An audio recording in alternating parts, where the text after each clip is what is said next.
सनातन धर्म में जितने भी आस्तिक लोग हैं जो ईश्वर को मानते हैं, वे सभी एक बात पर सहमत हैं कि भक्ति करनी चाहिए। लेकिन दूसरी बात है कि भक्ति किनकी करनी चाहिए, इस पर सब लोग एक मत नहीं है। भक्ति करनी चाहिए ये सब कोई मानते हैं, लेकिन भक्ति किनकी करनी चाहिए इसमें लोगों के मन में भिन्नता होती है, और भक्ति कैसे करनी चाहिए इसमें भी भिन्नता होती है। तो यहीं आकर के लोग भ्रमित हो जाते हैं कि भक्ति किनकी करें और भक्ति कैसे करें। जब तीनों बातों का ज्ञान हो जाएगा तब आप भक्ति में आगे बढ़ेंगे। पहली बात क्या, भक्ति क्यों करनी चाहिए यह भी जानना जरूरी है।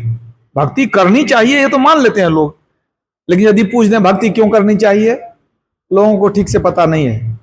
लोग सोचते हैं भक्ति करेंगे तो धन होगा, प्रतिष्ठा होगी, लंबी आयु होगी, शरीर स्वस्थ रहेगा। सांसारिक वस्तु की प्राप्ति के लिए लोग भक्ति करते हैं, यह भी सही उद्देश्य नहीं है। भक्ति किनकी करें तो अपने सनातन धर्म में 33 कोटि देवता है और अलग अलग देवताओं की उपासना भी अलग अलग तरीके से की जाती है, यह भी बात है। तो 33 कोटि देवता है। कोटि का अर्थ करोड़ होता है, कोटि का अर्थ प्रकार भी होता है। तो अगर हम 33 कोटि का अर्थ 33 प्रकार लेते हैं तब भी बहुत से देवता हुए, 33 प्रकार के देवता हुए। एक प्रकार में भी कई देवता होंगे, इस तरह से अनेक देवता हो जाएंगे। अब यदि हम 33 करोड़ देवता मान लें तब भी बहुत ज्यादा हो गया। तो कोई व्यक्ति किनकी भक्ति करेगा? मान लीजिए कोई 10, 20, 25, 50 देवी देवताओं का नाम बता सकता है, लेकिन जहां 33 कोटि हो तो लोगों को ज्ञात ही नहीं है, तो क्या जानेगा लोग किनकी भक्ति करें, किसको छोड़ दें। ये समस्या है। इसी समस्या के समाधान के लिए देवता लोग बैठे, ऋषि मुनि भी बैठे, सबने एक समझिए कि बैठक किया, एक विचार विमर्श रखा और तब उन्होंने निर्णय लिया। तो इस विचार विमर्श में कौन सब थे? शिव, अज, सुक, सनकादिक, नारद, अजय मुनि, ब्रह्म विचार विशारद, सब कर मत खगनायक एहा, करिए राम पद पंकज नेहा। शिव भगवान शंकर, अज ब्रह्मा जी, ये सब बैठे थे विचार करने के लिए। भगवान शिव, ब्रह्मा जी, सुखदेव मुनि, नारद मुनि, सनकाद ऋषि, सबने मिल करके विचार किया, मंथन किया। काकभुसुंडी जी कहते हैं गरुड़ जी से, हे पक्षीराज, सबका एक ही निर्णय हुआ, सबकर मत खगनायक एहा, सबका मत एक ही हुआ, क्या? करिए राम पद पंकज नेहा, एक राम की ही भक्ति करनी चाहिए। एक राम का की ही भक्ति होनी चाहिए। जो कि भगवान शिव भी हैं वहां बैठे हुए, ब्रह्मा जी भी हैं, सारे देवी देवता भी थे। निर्णय हुआ एक राम की भक्ति करनी चाहिए। लेकिन देखिए आज कितने तरह की भक्ति लोग करते हैं। मान लीजिए भगवान शिव की भक्ति लोग करते हैं, भगवान शिव तो उस बैठक में थे, पहला नाम उन्हीं का है, शिव, अज, सुक, सनकादिक, नारद। तो भगवान शिव ने तो ये नहीं कहा कि 7 दिन सप्ताह में होता है, 6 दिन राम को दे दीजिए, सोमवारी हमको दे दीजिए, कम से कम राम की हमारी भक्ति भी सोमवार को हो जाए। उन्होंने तो नहीं कहा। मतलब सबका विचार हुआ एक राम की ही भक्ति होनी चाहिए, लेकिन लोग मानते नहीं है। अब आपने देखा कि राम की भक्ति के लिए कह दिया सबने मिलकर के। तुलसीदास जी ने अपना विचार भी व्यक्त किया है रामचरितमानस में कि किनकी भक्ति करनी चाहिए, कौन हमारे इष्ट हो सकते हैं।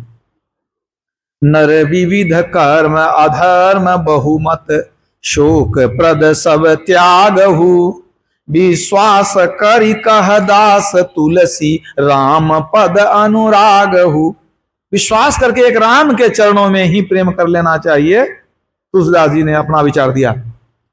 अच्छा, सबने मिलकर कह दिया कि नहीं, राम की ही भक्ति हो, एक बार तो राम को भी पूछना पड़ेगा कि सबने आप पर छोड़ दिया कि आप ही के भक्ति से सब हमारा काम हो जाएगा, तो क्या ये ठीक है, आपको मंजूर है कि नहीं, आप सबका योगक्षेम करेंगे कि नहीं, आप पर ये भार सबको दे रहे हैं कि नहीं, आपकी भक्ति से ही हम बेड़ा पार हो जाएगा हमारा। तो भगवान राम खुद अपने मुंह से प्रजाजनों को उपदेश देते हुए बता दिए कि भक्ति किनकी करनी चाहिए, पूछने की जरूरत नहीं है। जो पर लोक यहां सुख चहु, सुनि मम वचन हृदय दृढ़ गहु, सुलभ सुखद मार्ग यह भाई, अब भगति मोरी पुराण श्रुति गाई। भगवान श्री राम प्रजा को उपदेश देते हुए कहते हैं कि यदि इस लोक में और परलोक में दोनों जगह सुख चाहते हो तो मेरी बात को ध्यान पूर्वक सुनो और मन में धारण करो। एक ही रास्ता है, वो क्या है? भक्ति मोरी पुराण श्रुति गाई, मेरी भक्ति करो, भक्ति नहीं, भक्ति मोरी, मेरी ही भक्ति करो। एकदम स्पष्ट कर दिया। अब क्या दुविधा रही? जब सारे देवी देवता बैठ करके, ऋषि मुनि बैठ करके निर्णय ले लिए कि राम की भक्ति हो, और भगवान राम भी कहते हैं कि नहीं, परलोक में यदि सुख चाहिए, यहां वहां दोनों जगह सुख चाहिए तो मेरी भक्ति करो। तो राम के राज में तो सबको सुख प्राप्त था ही, दैहिक दैविक भौतिक तापा राम राज काहू नहीं व्यापा। इस लोक में तो सुख था ही, बच गया परलोक, है ना? तो परलोक में सुख चाहिए तो मेरी भक्ति करो। अब सोचिए, भगवान राम को जब रावण को मारना था, वो नहीं मर रहा था, भगवती की पूजा कर लिए थे, भगवती को प्रसन्न किया, आशीर्वाद लिए। और जब समुद्र में पुल बनाना था, बड़ा कठिन काम था, पहले उन्होंने भगवान शिव की पूजा की है। तो अपने उनको काम पड़ा तो भगवान शिव की भी पूजा कर लिए, भगवती की भी पूजा कर लिए। लेकिन यहां सबको क्या कहते हैं? प्रजाजनों को बुला करके, हम लोग भी प्रजा ही हैं, यही समझिए। आज व्यक्त रूप में नहीं है तो अव्यक्त रूप में राम है, तो क्या कहते हैं? भक्ति, मेरी भक्ति करो।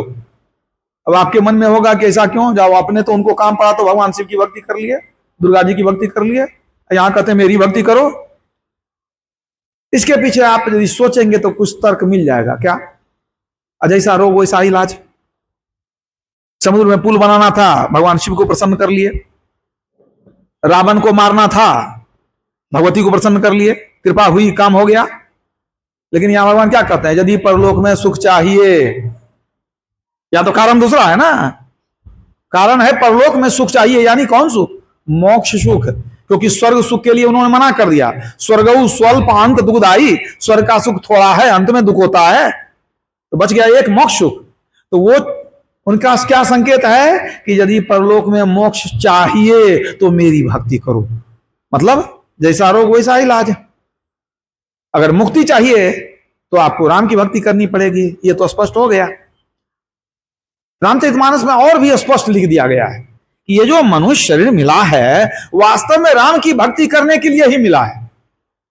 देह धरे कर यही फल भाई, अब भजिए राम सब काम बिहाई। और काम को छोड़कर राम की भक्ति कर लीजिए। क्यों? मनुष्य शरीर पाने का यही फल है। मनुष्य शरीर प्राप्त किए हैं तो राम की भक्ति कीजिए। पलटू नरतन पाए के मूर्ख भजय न राम, कोई काम न आएगा सुतदारा धन धाम। पलटू साहब भी कहते हैं राम की भक्ति कर लो, सभी संत कहते हैं राम की भक्ति कर लो। यहां विशेष रूप से मैं रामायण की चर्चा कर रहा हूं। तो कह दिया गया कि ये मनुष्य शरीर मिला है राम की भक्ति करने के लिए। अब आपके मन में होगा कि जो हम राम की भक्ति करेंगे तो हमको मिलेगा क्या? क्या मिलेगा? क्या हमको मुक्ति मिलेगी या कुछ सांसारिक वस्तु मिलेगी हमको? तो रामचरितमानस का में आया है, राम भगति रत नर अरु नारी, सकल परम पद के अधिकारी। परम पद में क्या हुआ? मोक्ष पद, निर्वाण। राम भक्ति में जो रत हो गए वो निर्वाण को प्राप्त करेंगे, मोक्ष को प्राप्त करेंगे। वो संसार से चले गए, अब लौटना नहीं पड़ेगा उनको। राम भगति रत नर अरु नारी सकल परम पद के अधिकारी सबके सब मोक्ष को प्राप्त करेंगे। अगर मन में जिज्ञासा हो जाए कि कोई उदाहरण है इसका, तो संत कबीर साहब खुद उदाहरण है। उन्होंने कह दिया हमने राम की भक्ति की। कबीर साहब की वाणी है, राम भगति में जाको हित चित ताको अचरज काहा, गुरु प्रसाद साधु की संगति जग जीते जात जुलाहा। ये जुलाहा संसार को जीत के जा रहा है। संसार को जीत के जाना मतलब मोक्ष में जाना, मतलब दोबारा आना नहीं पड़ेगा। ये कैसे हुआ? राम भगति में जाको हित चित्ता को अचरज कहा। उसके लिए आश्चर्य कुछ नहीं है। जो राम की भक्ति में लीन हो गया उसके लिए कुछ भी दुर्लभ नहीं, अलभ्य नहीं, कुछ भी प्राप्त करना कठिन नहीं। कबीर साहब कहते हम तो संसार को जीत के चल दिए। कैसे? राम की भक्ति करके। तो आप ये समझ गए कि राम की भक्ति करेंगे तो मुक्ति होगी। ठीक है। अब मन में एक प्रश्न उठेगा कि राम की भक्ति कौन नहीं करते हैं? राम को सब कोई मानते हैं, जितने सनातन धर्मी हैं हम भी मानते हैं, आप भी मानते हैं। तो अपने अर्जित ज्ञान के आधार पर राम की भक्ति सब कोई कुछ न कुछ करते हैं। तो फिर क्या आवश्यकता है प्रवचन की, व्याख्या की, समझाने की? क्या आवश्यकता? सब तो करते ही हैं। यही त्रुटि है। एक तो है कि भक्ति करनी चाहिए, ये सब कोई मानते हैं। राम की भक्ति करनी चाहिए, बहुत से लोग मानते हैं। वो कुछ लोग तो कहते नहीं हम शिव को ही मानते हैं, शिव की ही भक्ति करेंगे या कृष्ण की ही भक्ति करेंगे। लेकिन बहुत से लोग राम को मानते हैं, राम की भक्ति करते हैं, यहां भी मानते हैं। इतना तक तो सब ठीक है। लेकिन इसके आगे भी गड़बड़ है। क्यों? राम कौन है लोग जानते ही नहीं। राम को पहले ठीक ठीक जानिए, तब आप उनकी भक्ति कर पाएंगे। राम कौन है पहले ये जानेंगे, और उस राम की भक्ति होगी कैसे ये जानेंगे। बिना जाने, बिना बूझे, बिना समझे जो करते हैं वो अंधी भक्ति कहलाती है। उसका सही रूप में फल नहीं मिलता है। जाने बिनु नहीं होय परतीति, अब बिन परतीति हो ही नहीं प्रीति, प्रीति बिना नहीं भगति दिहाई, अजिमी खगेश जल कै चिकनाई। जाने बिन नहीं होय प्रतीति, बिन प्रतीति हो ही नहीं प्रीति। बिना जाने विश्वास नहीं होता, बिना विश्वास के प्रेम नहीं होता, बिना प्रेम के भक्ति नहीं होती। मतलब आपको जिनकी भक्ति करनी है उनके बारे में खूब अच्छी तरह जानिए, खूब अच्छी तरह जानिए, विश्वास होगा, प्रेम होगा, तब जो भक्ति करेंगे तो भक्ति परवान चढ़ेगी, भक्ति आगे बढ़ेगी, भक्ति का कुछ सुफल मिलेगा। तो जानना जरूरी है। कबीर साहब ने यहां तक कह दिया, कबीरा ज्ञान विचार बिना हरि ढूंढन को जाए, तन में त्रिलोकी बसे अब तक परखा ना आए। बिना जाने बूझे तुम ईश्वर को खोजने चल देता है। बहुत से लोग ईश्वर को खोजने के लिए जाते हैं कि नहीं? अब देखिए कितनी बड़ी विडंबना है। ईश्वर को खोजने के लिए कोई जाते हैं मतलब कहां से जाते हैं? जहां वो है वहां से कहीं और जाते हैं। इसका अर्थ तो यह हुआ कि वो जहां जा रहे हैं वहां हरि है, और जहां वो अभी है वहां हरि नहीं है। ये तो अपने आप में बहुत बड़ा विरोधाभास हो गया। अगर आपका हरि कोई खास जगह में रहता है, यहां नहीं है, वो हरि है ही नहीं, वो ब्रह्म है ही नहीं, वो राम है ही नहीं। राम का क्या मतलब है? रमन्ते सर्वत्र इति रामः। पुराणों में आया है, धर्मशास्त्रों में कहा गया है, रमन्ते सर्वत्र इति रामः। जो संपूर्ण ब्रह्मांड में समरूप से रमण करे वह राम है। तो आप खोजने जाते हैं, इसका मतलब आप ये प्रमाणित करना चाहते हैं कि कम से कम जहां आप हैं वहां राम नहीं है, कहीं और है। ये आराम का अपमान है। वो तो व्यापक, व्याप्य, अखंड, अनंता है। पढ़िए रामचरितमानस, वो कहां नहीं है? प्रभु व्यापक सर्वत्र समाना।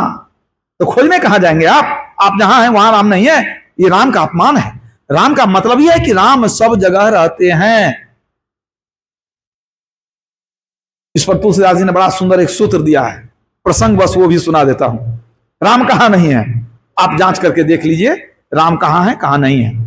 तुलसीदास जी कहते हैं कि राम में 2 अक्षर है, यही हमारा इष्ट है, ये हृदय में धारण करने योग्य है।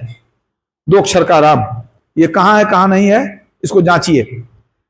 तुलसीदास जी कहते हैं किसी भी वस्तु, व्यक्ति या स्थान का नाम ले लीजिए, उस नाम के अक्षर को गिनिए, उसको गिनने के बाद एक सूत्र पर उसको बैठाइए, तब जो शेष बचे वही होगा आपका इष्ट राम। तो क्या कहते हैं, नाम के अक्षर चौगुन कै। नाम का अक्षर तो गिनती कर लिया आप, अब चौगुना करना पड़ेगा।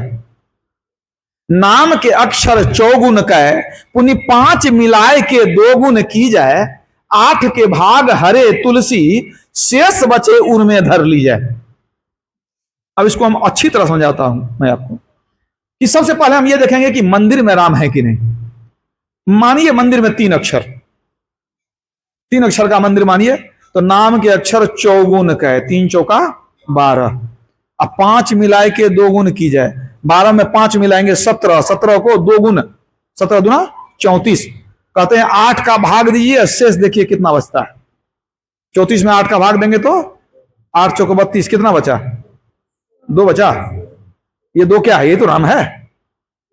रा और मां, मंदिर में राम है, ठीक ही बात है। तब आप कहेंगे मंदिर में तो राम को रहना ही चाहिए, मंदिर में राम नहीं रहेंगे तो कैसे होगा। अरे किसी भी देवी देवता का मंदिर है तो राम को वहां पर तो स्थान मिल ही जाएगा, तो राम सब मंदिर में रह सकते हैं। तो हम लोग ये देखेंगे कि क्या मुसलमानों के मस्जिद में राम है कि नहीं। मस्जिद में भी राम देखेंगे हम। मस्जिद में अगर आप 4 अक्षर मानते हैं तो नाम के अक्षर चौगुन कै, 4 चौका 16, 16 में 5 जोड़िएगा, 16 5 21, 21 को दूना कीजिएगा, हो जाएगा 42, 42 में 8 का भाग दीजिए, शेष देखिए कितना बचा, 8 पंच 40, 2 बचा। ये 2 राम है, मस्जिद के अंदर भी राम है। वो राम तो अनादि अनंत है, वो सदा से है, सृष्टि बाद में हुई, राम पहले से है। तो जब सब दिन से सब जगह है ही, आज मस्जिद बना दिए, मंदिर बना दिए, घर बना दिए, क्या राम डर के भाग जाएंगे वहां। वो तो सर्वव्यापी हैं, हरि व्यापक सर्वत्र समाना, अप्रेम ते प्रगट हो ही मैं जाना, देश काल दिशि विधि सहु माही, कहु सो कहा जहां प्रभु नाही, देश काल दिशि विधि सहु माही।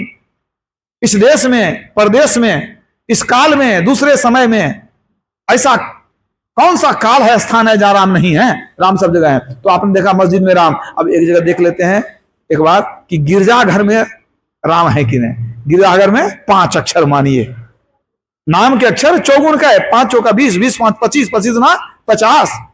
अब 50 में 8 का भाग दीजिए, 8 6 48, वहां भी 2 बच गया राम। कण में राम। मैंने इसलिए मैंने कहा कि हमारा शास्त्र कहता है रमन्ते सर्वत्र इति रामः, रमन्ते योगिनो यस्मिन सो रामः। एक सूत्र यह भी दिया गया कि ऋषि मुनि ध्यान के द्वारा जिसमें रमन करते हैं वो राम है। तो राम को ठीक से जानना पड़ेगा, राम है कौन, और फिर राम की भक्ति कैसे होगी ये भी जानना पड़ेगा। तो आप ये जान गए कि राम की भक्ति करेंगे तो मुक्ति हमको अवश्य मिलेगी। संत लोग, सभी संत राम की भक्ति करके मुक्ति को पाते हैं। अब राम के विषय में ठीक से जानने के लिए चलते हैं उपनिषद की ओर। मैत्रायन्यु उपनिषद में बताया गया है कि ब्रह्म के 2 रूप हैं, एक मूर्त दूसरा अमूर्त। ब्रह्म को आप ईश्वर कह सकते हैं। ब्रह्म के 2 रूप, एक मूर्त दूसरा अमूर्त। मूर्त मतलब इसमें शरीर हो, शरीरधारी, सगुण साकार, स्थूल मूर्ति। मूर्ति में आकार होता है, रूप होता है, देख सकते हैं, छू सकते हैं। तो ब्रह्म के 2 रूप हैं, एक मूर्त शरीरधारी, दूसरा अमूर्त बिना शरीर वाला। दोनों को ध्यान में रखिए, एक मूर्त दूसरा अमूर्त। फिर कहा गया कि जो मूर्त है वह असत्य है, सदा नहीं रहता है, और जो अमूर्त है वह सत्य है, सदा रहता है। तो जो मूर्त है, शरीरधारी है, चाहे वो राम हो या कृष्ण हो, वो सदा नहीं रहते हैं, वो असत्य है वो परमात्मा के ही रूप, वो सगुण साकार रूप है, वो सदा नहीं रहने वाले हैं, वो असत्य हैं। लेकिन एक दूसरे हैं, वो अमूर्त हैं, बिना शरीर वाले हैं, निर्गुण निराकार हैं, इंद्रियों से वो अतीत हैं, वो सदा रहते हैं। अब समझ गए ब्रह्म के 2 रूप, एक शरीरधारी एक बिना शरीर वाला। ठीक है, अब ये समझिए दोनों को राम कहते हैं। राम जो नाम है वो दोनों का राम है, दोनों का नाम है। जो ब्रह्म है, निर्गुण निराकार है, वही ना कभी कभी शरीर में आते हैं। जब जब होए धर्म कै हानि, बाढ़े अधम असुर अभिमानी, करई अनीति जाय नहीं बरनी, असीदई विप्रधेनु सुर धरनी, तब तब प्रभु धरी विविध शरीरा, हरहि कृपा निधि सज्जन पीरा। वो जो प्रभु परमात्मा है, जब देखते हैं कि धर्म का माने पतन हो रहा है, अधर्म का बोलबाला हो रहा है, तब वो दुष्टों के संहार के लिए, अधर्म की रक्षा के लिए विभिन्न शरीर को धारण करते हैं। कौन? परमात्मा, जो निर्गुण निराकार है, जिनको शरीर नहीं है, वो अब शरीर में आते हैं। मतलब जो शरीर वाले हैं उनका अपना कोई अस्तित्व नहीं है, वो आधारित है बिना शरीर वाले पर। मन निर्गुण निराकार से ही सगुण प्रकट होते हैं, इनका अपना कोई अलग से अस्तित्व नहीं है। वो है तो ये है। इसी बात को गीता में कहा गया, यदा यदा ही धर्मस्य ग्लानिर्भवति भारत, अभ्युत्थानं धर्मस्य तदात्मानं सृजाम्यहम्, परित्राणाय साधूनां विनाशाय च दुष्कृतां, धर्म संस्थापनार्थाय संभवामि युगे युगे। हे कृष्ण, जब जब धर्म का नाश होता है, तब तब मैं दुष्टों के संहार के लिए, धर्म की रक्षा के लिए युग युग में मैं अवतार ग्रहण करता हूं। संभवामि युगे युगे, युग युग में मैं अवतार ग्रहण करता हूं। कौन कह रहे हैं? भगवान कृष्ण। अब जो कहने वाले हैं उनको जरा विचार कीजिएगा। अगर भगवान कृष्ण देवकी नंदन कह रहे हैं कि मैं अवतार लेता हूं, तो देवकी नंदन का नाम कृष्ण है, तो त्रेता में यदि वो अवतार लेते हैं तो उनको कृष्ण कहना चाहिए ना हमको। लेकिन त्रेता में कृष्ण तो नहीं आते हैं। भगवान कृष्ण कहते हैं मैं युग युग में आता हूं, तो झूठ तो नहीं बोलेंगे। ऐसा तो नहीं है कि सिर्फ वो द्वापर में आते हैं देवकी नंदन बन करके और युग में नहीं आते हैं। तो क्यों कहते हैं युग युग में आते हैं? मतलब हर युग में आते हैं। तो हर युग में आते हैं तो त्रेता में भी आते होंगे, और जब त्रेता में आते हैं तो कृष्ण कहां रहते हैं? वहां तो राम हो जाते हैं। मतलब वो कहने वाले परमात्मा है, वो बतलाते हैं मैं परमात्मा हूं, मैं निर्गुण निराकार हूं। कभी कभी जब शरीर में आता हूं तब लोग हमको स्थूल रूप में देखते हैं, पाते हैं। तो वो ब्रह्म जो है वही जब वो त्रेता में आएंगे कुछ और नाम से, द्वापर में आएंगे कुछ और नाम से, कलयुग में आएंगे कुछ और नाम से, रूप भी अलग हो जाएगा, रूप भी अलग, नाम भी अलग हो जाएगा, लेकिन है वही ब्रह्म है जो विभिन्न शरीर में आए। तो यहां उपनिषद के द्वारा क्या बतलाया गया कि ब्रह्म के दो रूप हैं, एक सगुण साकार, एक निर्गुण निराकार। अब देखिए तुलसीदास जी ने भी इस बात की चर्चा की है। अगुण सगुण दुई ब्रह्म स्वरूपा, अकथ अगाध अनादि अनूपा। अगुण सगुण दुई ब्रह्म स्वरूपा। अब इससे स्पष्ट क्या होगा? जो उपनिषद में है वही तुलसीदास जी कहते हैं। ब्रह्म के दो स्वरूप हैं, एक अगुण एक सगुण। सगुण माने शरीर वाले, अगुण गुण रहित त्रिगुणातीत। अकथ अगाध अनादि अनूपा। तो ब्रह्म के दो स्वरूप समझ गए आप, ठीक है। तो अब क्या है कि जो ब्रह्म है जिन्होंने शरीर को धारण किया, उनके अनेक नाम हैं। वास्तव में उनका कोई नाम है भी नहीं, उनका कोई नाम नहीं है, लेकिन अनेक नाम है। उनको तुलसीदास जी ने राम कहा, सूरदास जी ने कृष्ण कहा, वेद में ब्रह्म कहा गया, ईसाई धर्म में गॉड कहते हैं, इस्लाम धर्म में अल्लाह कहते हैं, चीन के लोग तितीन कहते हैं, यहूदी धर्म में जेहोवा कहते हैं, पारसी धर्म में अहुरमज्द कहते हैं, बौद्ध धर्म में उसको बुद्ध कहते हैं। हमारे सनातन धर्म में तो आप जान ही रहे कितना नाम है। ईश्वर, परमात्मा, परमेश्वर, राम, कृष्ण, बहुत, शिव, हरि, सब उनका नाम है। तो यदि हम राम कहते हैं तो राम कहने से यह स्पष्ट नहीं होता कि कौन राम। राम कहने से हमको साफ करना पड़ेगा कि परमात्मा राम या सियापति राम, दशरथ नंदन राजा राम, भगवान रामचंद्र भगवान। तो राम कहने से दोनों राम का बोध होता है, कृष्ण कहने से दोनों बोध होता है। याद रखिए, परमात्मा भी कृष्ण है। अब इतने नाम क्यों है? वास्तव में उनका नाम नहीं है। तुलसीदास ने क्या लिखा? एक अनीह अरूप अनामा, अज सच्चिदानंद पर धामा। एक अनीह अरूप अनामा, वो ईश्वर अनामा है। तो आप कहेंगे अनामा है, इतना नाम हो गया, अनामा क्यों कहा गया? इसके पीछे कारण यह है कि नाम किसी का भी कोई नाम हो, कौन रखता है? नाम रखने में एक सूत्र है कि जो नाम रखेगा वो पहले पैदा होगा। मेरा नाम यदि आशुतोष है तो हमसे जो पहले पैदा हुआ उसी ने हमारा नाम रखा, हमारे पिता ने रखा। ये नहीं कि हमारा बेटा भतीजा होगा, नाती होगा या कोई वो नाम रखेगा, सो नहीं। तो नाम वो रख सकता है जो हमसे पहले पैदा हुआ है। परमात्मा से पहले कुछ था ही नहीं, तो कौन नाम रखेगा? उनका कोई माता पिता नहीं थे, उनको किसी ने पैदा नहीं किया। उनके पहले कोई रहे तब तो उनका नाम रखे। वो समाज से हैं, सदा रहेंगे, इसलिए उनका कोई नाम नहीं है। तब कौन नाम रखा? भाई हम लोग संतान हैं, जितनी भाषा उतने नाम। दादू सृजन हार के केते नाम अनंत, चित्त आवे सो लीजिए, अयो साधु सुमरे संत। अनगिनत नाम है उनके, सबने जितनी भाषा है उतने नाम रख दिया। अच्छी बात है। तो आपने जाना कि परमात्मा अनामा है, लेकिन फिर भी बहुत से नाम है। एक और भी उसमें शब्द आया, एक, मतलब ईश्वर एक है। आप याद रखिए, आपका सनातन धर्म कहता है एक ही ईश्वर है, एक अनी है, अरूप अनामा। यहां भी कहा गया एक। और ब्रह्म वेद में क्या कहा गया? एकं सद्विप्रा बहुधा वदंती, वह एक ही है, सज्जन लोग उसे अनेक नामों से पुकारते हैं। इस्लाम धर्म भी कहता है कि अल्लाह एक है, ईसाई धर्म भी कहता है एक है, वह एक ही एक है, 2 4 10 है ही नहीं। अगर आपके घर में बहुत सारी तस्वीरें हैं देवी देवताओं की, तो वो ईश्वर नहीं है, वो देवी देवता हैं। वो भगवान हो सकते हैं, ईश्वर नहीं। ईश्वर एक ही एक है, और ईश्वर का कोई रूप ही नहीं है, उनकी प्रतिमा नहीं है, इसलिए आपके घर में उसका फोटो नहीं हो सकता। यजुर्वेद में आया है, नौ तस्य प्रतिमा अस्ति यस्य नाम महद्यसा। जिस परमात्मा का नाम और यश महान है, उसकी कोई प्रतिमा नहीं, रूप आकार नहीं है उसका। इसलिए एक अनीह, इच्छा रहित, अरूप, उसका रूप भी नहीं है।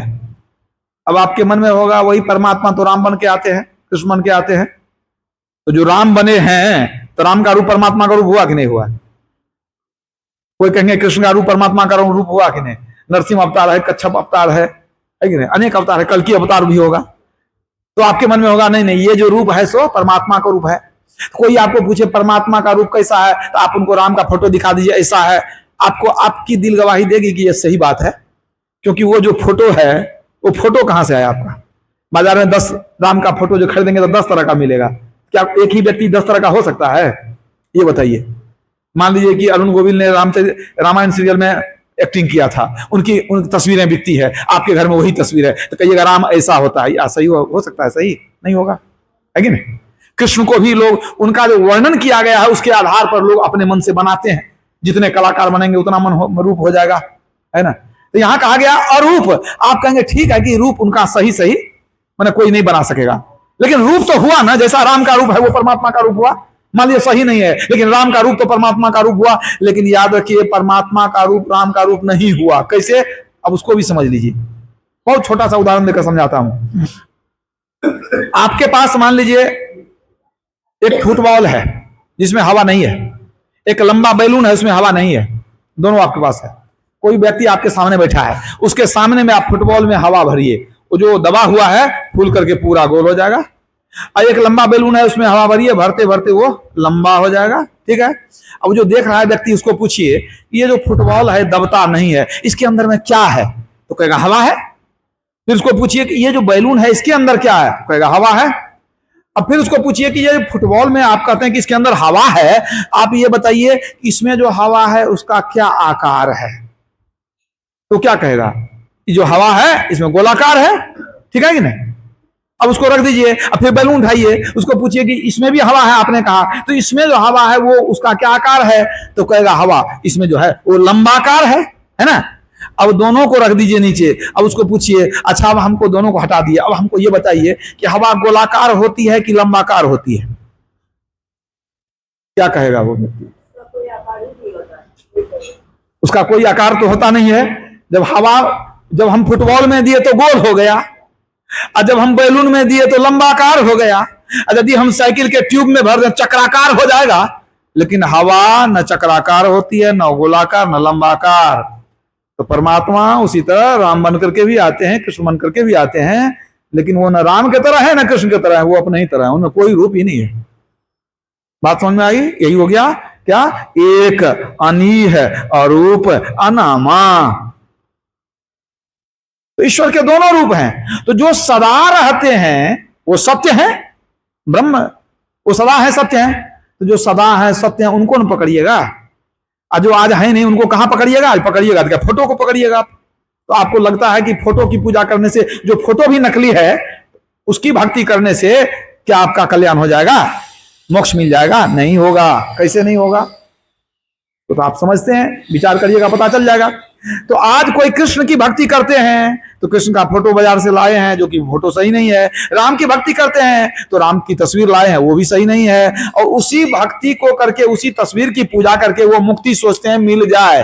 ठीक है? तो यदि उसी की तस्वीर की पूजा करने से मुक्ति मिलती, तो आप बताइए, जब साक्षात भगवान कृष्ण थे और उनकी भक्ति पांडवों ने किया, बहुत दर्शन किया, बहुत सेवा किया, बहुत भोजन कराया। हम लोग तस्वीर में भोग लगाते हैं, मूर्ति में भोग लगाते हैं, वहां साक्षात भोग लगाते थे। और शरीर छोड़ करके पांचों पांडव, द्रौपदी, सबके सब पहले नरक गए, तब स्वर्ग गए, स्वर्ग नरक में घूमते रह गए। दशरथ जी को बहुत दर्शन हुआ, वो स्वर्ग गए, उनको मुक्ति मिली नहीं, वो भी जन्म मरण के चक्र में घूमते रहे।